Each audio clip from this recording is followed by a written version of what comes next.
1977 Brazil. Marcelo എന്നൊരാൾ ഒരു carnival കാലത്ത് സാവോ പോളോയിൽ നിന്ന് റസീഫ് എന്ന നഗരത്തിലേക്ക് എത്തുന്നു.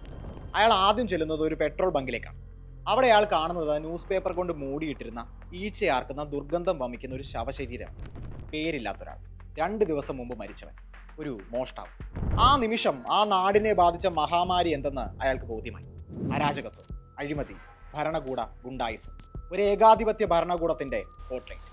പ്രമുഖ ബ്രസീലിയൻ ചലച്ചിത്രകാരൻ ക്ലബ് മെൻഡോൺസ ഫിൽഹോയുടെ ദ സീക്രട്ട് ഏജന്റ് ആരംഭിക്കുന്നത് ഇങ്ങനെയാണ്.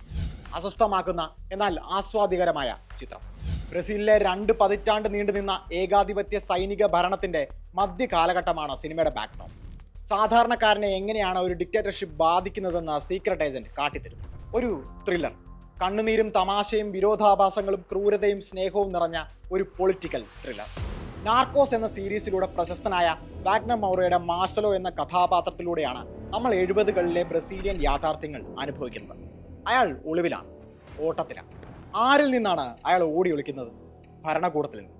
ആരിലേക്കാണ് അയാൾ ഓടിയെത്താൻ ആഗ്രഹിക്കുന്നത്? തൻ്റെ മകനിലേക്ക്. അയാൾ അനുഭവിക്കുന്ന സ്വാതന്ത്ര്യമില്ലായ്മ, ആരോ നിരീക്ഷിക്കുന്നു എന്ന തോന്നൽ സിനിമ തുടങ്ങി പതിയെ നമുക്കും മനസ്സിലായി തുടങ്ങും. ഒരു ജനാധിപത്യ രാജ്യത്ത് ജീവിക്കുന്നു എന്നത് അതിന് വിലങ്ങുതടിയാകുന്നില്ല. കാരണം ഭയം ആർക്കും അന്യമല്ല. ഈ സിനിമയിൽ നമ്മൾ ഭരണയന്ത്രം നിയന്ത്രിക്കുന്ന ഒരു സ്വേച്ഛാധിപതിയെ സ്ക്രീനിൽ കാണുന്നില്ല.